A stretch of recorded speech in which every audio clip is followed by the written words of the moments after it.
Mo, with the way Ohio State played you guys 2 years leading up to this past season, for what you guys did last season and then for game day to come here this week, knowing that it's going to be a big game before the game, what changed for you guys between those first 2 games and now? The first 2 meetings and then last meeting, okay. I would say just the confidence that we, belong on the same field with them, and that we could play them as closely as possible, and believing that we could win if we play our best football. I think in the past, prior to last year, I didn't think everyone felt like we belonged on the same field as them. So that was the difference in last year. Believing in the scheme, playing with technique, playing with fundamentals, and stuff like that. That was the biggest thing, biggest difference. Can't say the only thing you remember about that game is that it was a 5-point loss. Yeah. Is that good mentality for you guys to have this week? Yeah, I mean, it was a lot of the things that we noticed from that game is, again, when we weren't executing, is when bad stuff happened. So, we lost that game because someone wasn't in their fit, someone didn't do something that they should have done, and that's how we lost the game. And that's a good thing. In the past, it was because we didn't play hard enough. We didn't have no confidence. It was numerous things that you could point out and say why this team lost. But last year it was because, we had to finish and fix those little things at the end. With a game like this last Saturday, does that help your confidence as a team, or how does it impact you, considering that there were a lot of mistakes made in various areas? Yeah, it was a lot of mistakes, but then a lot of improvements also. Y'all seen the offense came into a groove. Of course we don't want to turn over the ball, but 700 yards, total yards, it's great. You seen Adrian do a lot of great stuff. You seen him play like himself. You seen Wandell find his confidence and start making great plays. A lot of good stuff. Mo Washington still doing what he does. Diedrich, a lot of good stuff happening in that game. Of course, we got clean up turnovers, and defense, we have to force more turnovers. There's a lot of stuff we have to fix from that game when you talk about playing clean football. But again, we went on the road. We wanted our first road win, and that's a plus. And, bad teams will lose a game like that, and good teams will find a way to win even in a sloppy game.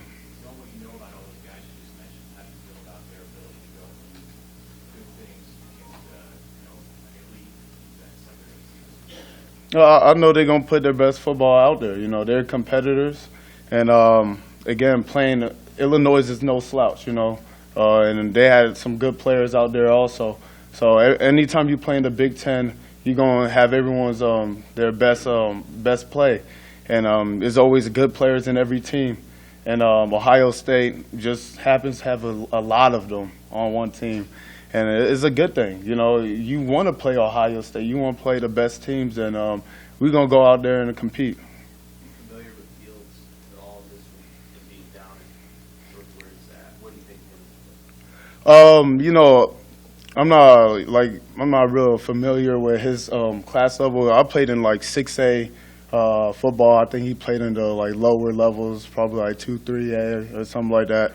He's a Georgia boy, so I know he has passion, and I know he's out to prove something this year. He came in Georgia, went to Georgia, expected something, didn't get it, and went to another school. And I think, he has a lot of, he has something to prove. He got a chip on his shoulder. And, you could appreciate that being a football player. But to play him the best, you have to go in there knowing, you got to play your best football. Because when I watch film, one thing I notice is it's like he's been running the system for multiple years. It's his first year running the system. So he's very comfortable in there, in that system. I think it was made for him. And that's a good thing. But, you got to play your best football. It's all about what we do. It's about playing with fundamentals, playing your fits, and stuff like that. When you play in a really loud environment, what do you notice anything obviously those silent counters and like that, but what is it about playing when a crowd's really loud that you notice the most? I don't know. I feel like just, for me, it revs me up. I feel, I don't know. I feel like I'm playing an intense game. Everything is intense around me. But then everything, I start having tunnel vision. For me, is a great thing. For defenders, we like it when it's loud. It just makes everything real. And for me, everything goes slow motion. My heart is pounding, adrenaline, stuff like that. And I think that's when I'm at my best. I feel like a lot of defenders will agree is when they are at their best. So, for them, I think it's the opposite because they want to be able to, I think they got a lot of stuff. They want to think. We don't want to think. We want to read and react. They want to think. They want to make sure that everything is right. So they would like it if it's silent. So we got the advantage on defense with having the home field. Well, how would you describe the challenge of staying in your regular routine as a team when college game days come and there's a lot of extra buzz around a game like this? How do you guys see it? I mean, you just stay away from it, All of that is an illusion. Nothing matters. At the end of the day, all that matters is what you put on that field come Saturday. That's all that matters. Everything else is illusion. Praise and blame is all the same, as they say. It doesn't matter. At the end of the day, you just got to focus on what you have to do. And when it comes Saturday, you have to perform your best football. And that's what matters. Well, but doesn't some of the game day and prime time people see doesn't it add to the excitement around campus this week? Yeah, keep on. No, it's hard Yeah. to work, isn't it? Yeah, I mean, that's for the fans, That's for the fans. That's for this program. That's for the people who watch Nebraska football. For us, our job is to perform on Saturday. That's what we're here to do. All that other stuff is for entertainment, and that's a great thing for college football. That's a great thing for this program. But we got to do our job, and we got to focus on watching film, focus on practicing hard, and focus on executing on Saturday. That's all that matters. Everything else, like I said, doesn't matter. It's all illusion. I know JoJo kind of played the last half of last season with you guys, but he seems to have taken his game to another level last year today. What has he added to your defense in terms of versatility? Yeah, he's playing fast, and he's playing physical, and he's playing with no fear. Good or bad, he's making a choice and going with it, and that's a great thing to have. At outside linebacker, you want players that just play with their hair on fire, and that's what he's doing, and he's been able to make a lot of plays, and that's a good thing, and he's going to continue to do that. On that goofy play where I think they were trying to throw you guys offside. Yeah, I don't know what they was trying. What were you thinking? When the quarterback starts rolling up, JoJo just goes after. I'm just, our coach always talk about situational football, and that's one of the things Coach Shenander cover on. If the ball is snapped, you better be playing football no matter what the line is doing. We've all seen plays where offensive lines just freeze and the snapper snaps the ball, and the defense just like lollygags, and then out of nowhere it's a huge play. So I think our players did a great job of just playing. And I don't know what they were trying to do, but JoJo made them pay for it, so that's a good thing. They also tried to double pass with the wide receiver in the third quarter, and you guys seemed to sniff that out pretty well. Yeah. Are you expecting a lot of trickery in this game by Illinois? No, not really, but we just played our keys and did our job and took care of those plays. If you do your job in every play, trick plays don't really work. Dobbins got loose a little bit last year in that game. I know you have a lot of respect for Corbin. Is he a good test going into what you're going to see this week? Oh, yeah. Corbin, he's a jitterbug.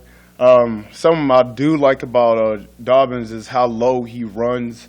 When as soon as he make a cut, his pads are real low, and he's a strong back than everyone, gives him the credit for being. He's real strong, fast. I think he's very versatile in what he does. So playing a running back like that, like I said, when you play in the Big Ten, you got great linemen and great running backs. And him and the other running back is also good. But it's been great playing Dobbins for about 3 years now. What we try to do is stop him, and that's what we're going to do. Well, you've been on the field in situations before Saturday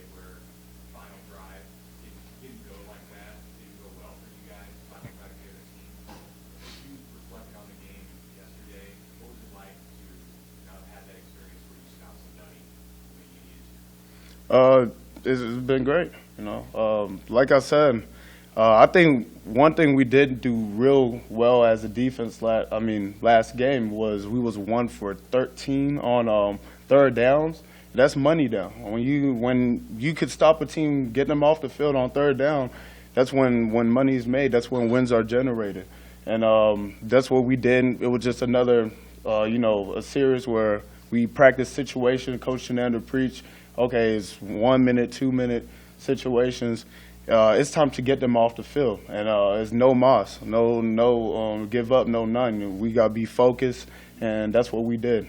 We was real focused. Everyone was dialed in and what they needed to do, and we got it done. Well, you play alongside Colin Miller. How do you describe his development throughout the season? Playing fast. You know, what Coach Rude wants us when we out there, he wants everyone to play fast and go get it, and that's what he's been doing.